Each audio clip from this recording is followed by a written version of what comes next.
I'm Greg Tepper. That's Greg Powers. And this is This Week in Cruton. It's This Week in Recruiting with Greg Powers and Next Level Athlete. Follow him on Twitter, GPowerScout. Follow Next Level Athlete on Twitter, Next Level D1. See his fine work at TexasFootball.com/recruiting. And, of course, this is brought to you by our good chicken friends at Chicken Express. Dude, they liked your tweet yesterday. Man, you know what? Nothing brings a bigger smile to my face whenever Chicken Express likes my tweet, and it was genuine happiness on my drive back from Cedar Hill yesterday, eating a box of chicken. I went with the manager's special, which was a breast, a wing, a roll, gravy, and mozzarella sticks, and it was only $6.99 for that entire spread. That's stuffed. a lot of food for $6.99. Let me ask you, because you said you were on your way back from Cedar Hill. Do you dare eat while you're driving? Chicken Express? I did eat it yesterday. That's a bold. That's next level. That's tough because that's got gravy spillage written all over it. Well, you guys can remember my 7-on-7 shame when I rolled in for the first day last year with the gravy pants. Yes. Yeah, I've experienced this, but it's well worth it. You know what I mean? It's well worth it. Good gravy pants. Yeah, that's a tough scene. I don't know. For me, with a beautiful meal like Chicken Express, there's a lot of other meals that maybe I'll just whatever. I'll just shove it into my mouth.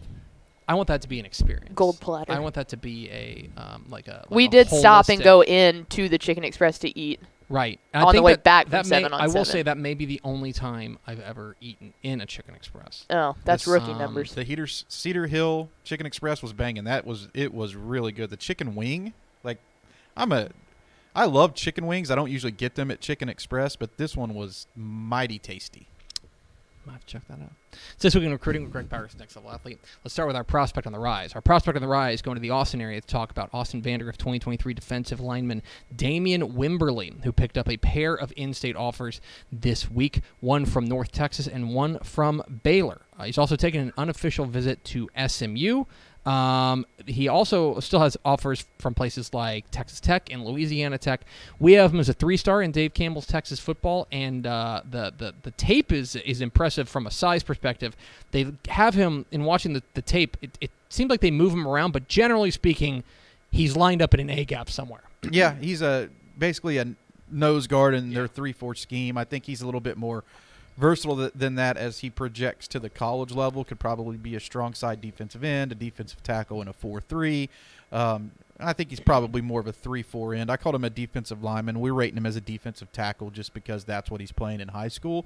What I really like about his tape is that when that ball is snapped, you can generally see that he's the first guy moving, right? And that really, when he's moving so much quicker than a lot of the offensive linemen, that really – puts them back on their heels, allows him to make a lot of plays. And I read a report from our buddy Gabe Brooks over at 24/7 Sports as he's rated Wimberly here in the last week or so too, and he had a pretty good line that I think I'll mirror, is that right now he's more projection than he is production because he was limited a little bit within his junior season. As far as stats go, I think he's credited with 21 tackles, but I look for a big year from him this fall. And I think he's one of those guys in the spring evaluation period that coaches are going to really fall in love with. And there's a lot of reason for these colleges to go by Austin Vandergrift this year because they also feature 4-star offensive tackle Ian Reed. And a lot of those guys who had planned on coming by and seeing him this spring are going to check out Wimberly. And he's a guy who I think just because of how he looks, he was really impressive looking at the Under Armour camp. How he looks, he passes the eyeball test. He's going to have a lot of guys fall in love with the way he moves with that body. It's so strange because, when I think of Vandegrift, and obviously this isn't a program that's been around forever, but when I think of Vandegrift, I think skill position guys. You know what I mean? But you can make a real argument this year. I don't think there's really an argument. Their two best players, or the two highest profile players, are going to be in the trenches this year. Yeah, I agree with you. It's just a program that's on the rise as far as recruiting talent goes, and these two guys kind of headline the list. Speaking of programs on the rise, let's go to our commit of the week. Our commit of the week, we're going to South Oak Cliff, the 5A Division II state champions, to talk about their soon-to-be senior wide receiver, Randy Reese, who has committed in town to SMU. He had offers from places like Houston, North Texas, UTSA, Tech, Purdue, and Arizona. But here is the DCTF 3-star who's going to be staying home. That's been a big push in past years under Sonny Dykes to kind of seal the borders in DFW. So far, so good here for Rhett Lashley, getting a playmaking receiver here in Randy Reese. Yeah, no doubt. And he was the top stat-producing receiver on that team. So that really says a lot because they had Wildman Cauley out there as well. You know, one of the most physically impressive guys, but the guy that they generally leaned on when they needed to make a play in the passing game. And Kevin Henry Jennings' favorite target was Randy Reese, the guy that they looked to often. They moved him around within that offensive scheme. He could play slot. He would move outside. And that's kind of what I see him at the next level. I kind of project him as a slot wide receiver, 5'10", 170 pounds, runs well after the catch, plays with a little bit of a chip on his shoulder, which a lot of guys on that South Oak Cliff team do play with that chip. And, you know, I'm going to segue here, and I usually don't do this. Like, we usually just, like, keep talking about this same guy. But this South Oak Cliff program is absolutely loaded. And I feel like it's just as soon as I'm done writing evaluations on these guys that another one pops up. And I just want to do, like, a quick count within our database of how many players are on that team that are, like, drawing interest from the next level.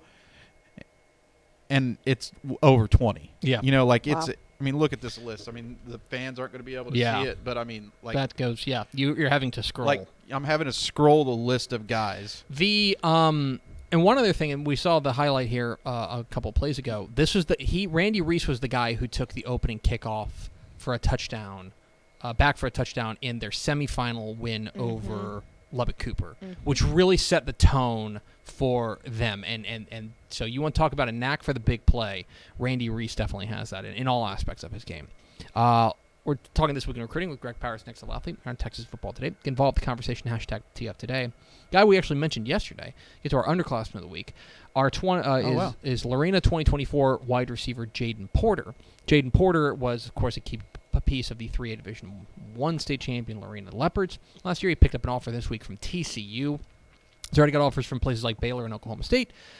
This is a guy who is on our list of the highest, most productive returning receivers in Texas high school football heading into 2022. And he is a superstar. There's no doubt about that. We've been hearing, kind of in the beginning of the season, we were like, Jaden Porter started to blow up there at Lorena. And, I mean, Lorena last year was an interesting team because it kind of felt like one of those teams that was greater than the sum of their parts. They just had a lot of different playmakers out there.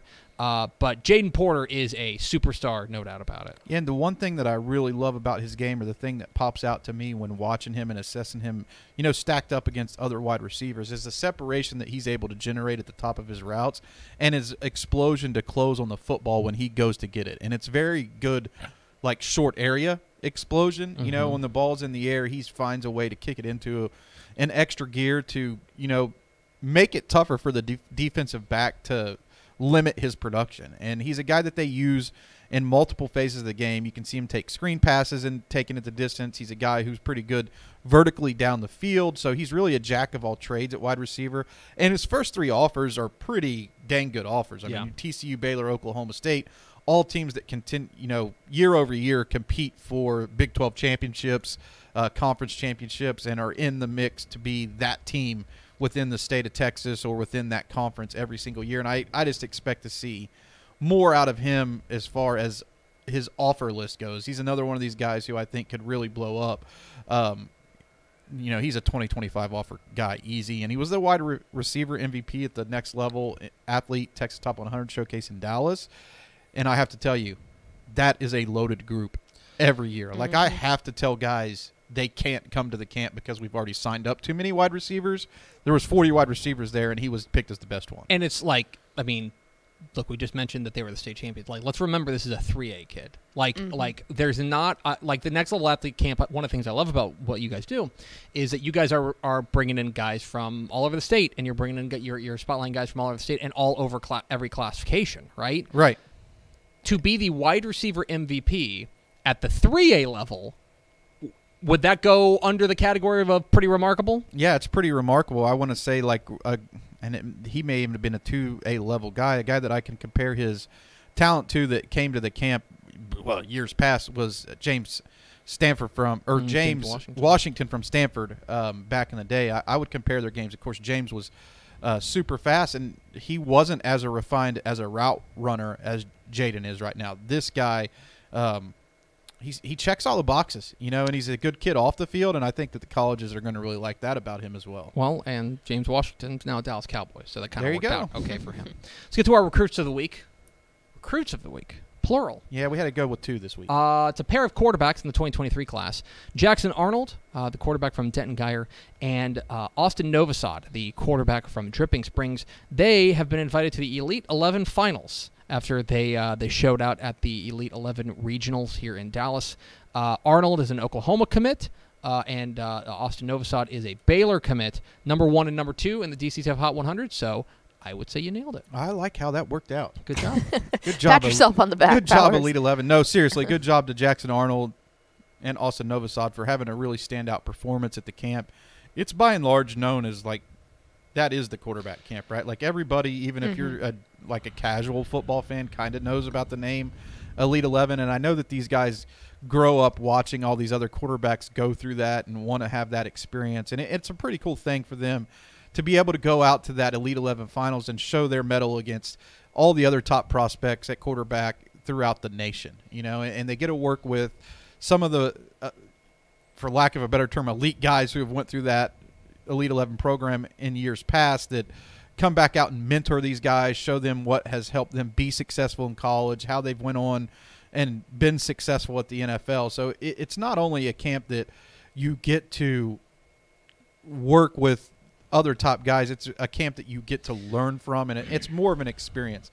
The Elite 11, I think, just being a quarterback, like if you get to go to that finals, man, that's like that's transcended, I guess. Well, and let me just put it this way, okay? So I just randomly, I was like, let's pull up the 2018 Elite 11. Okay, so 4 years ago, guys on that list include Max Duggan, still a quarterback at TCU, Sam Howell, who is now going to go in the NFL draft.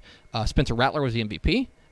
Tua Tagovailoa was on that list. Bo Nix, Graham Mertz. Say what you want about Graham Mertz. He's been a little bit up and down there in Wisconsin. Zach Calzada, a name familiar to everyone around here. Grant Gunnell, Rashawn Johnson, Jacob Zeno.